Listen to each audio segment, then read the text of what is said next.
বিনা চিকিৎসায় মানুষ মারা যায়, তা নিয়ে পার্লামেন্টে কোনো কথা হয় না। নদীতে বাদ দেওয়ার জন্য কথা নাই, খাল খনন নিয়ে ব্যস্ত। খাল খনন আমরাও চাই, কিন্তু নদীতে বাদ দিতে হবে আগে। আজকে নদীতে বাদ দেওয়ার ব্যবস্থা নাই। আমার নেতা বরিশালের এমপি, আমার নেতা আব্দুল জলিল সাহেবের প্রতিদ্বন্দ্বী বিএনপির নেতা পাস করছে, আমরা তার পাশে ছিলাম। এখন সেই মন্ত্রী চায় নদীতে বাদ দেওয়া হোক বরিশালে, কিন্তু নদীতে বাদ দেওয়ার প্রজেক্ট চালু হয় না কেন?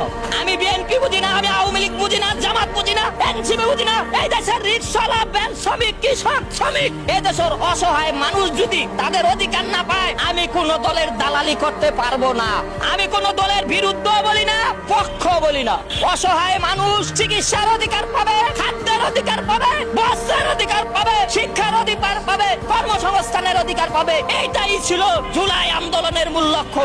আজকে জুলাই আন্দোলনের মূল লক্ষ্য থেকে যদি এনসিপি তোমরা সরে যাও, তোমাদের পাশে আমরা জনগণ নাই। অনেকে বলে খায়রুল মনে হয় বিএনপি কে নামানোর জন্য জুলাই আন্দোলনের বিরুদ্ধে লাগছে।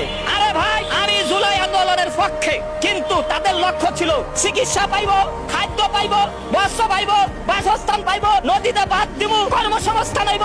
এইটা আমাদের জুলাই আন্দোলনের লক্ষ্য ছিল। কিন্তু পার্লামেন্টে দাঁড়াইয়া কেউ এই কথা বলে না। আজকে জনতার পার্লামেন্ট, রাজপথে দাঁড়ায় আবার কেন আমরা রাজপথে নামতে হচ্ছে? আমি রাজপথে আসি না, আমাকে এই প্রেস ক্লাবের আশেপাশে পাইবেন না। আজকে সাংবাদিক ভাই উপস্থিত সামনে পাইছেন, দেখে আমারে পাইছেন। আমার বাড়ি আব্দুল্লাহপুর কেরানীগঞ্জ ছাড়া আমাকে আর মাঠে পাইবেন না। কারণ প্রতারক, ওরা অসহায় মানুষের চিকিৎসার অধিকারের কথা পার্লামেন্টে তুলে ধরে না। ওরা শিক্ষার আলো পৌঁছে দেওয়ার কথা পার্লামেন্টে তুলে ধরে না। ওরা শ্রমিকের ন্যায্য অধিকারের কথা বলে না। ওরা কারা আপনারা সবাই জানেন। সবাইকে বলিয়ে আমি সর্বদলীয় বিরোধী দল খায়রুল, জনগণের লোক।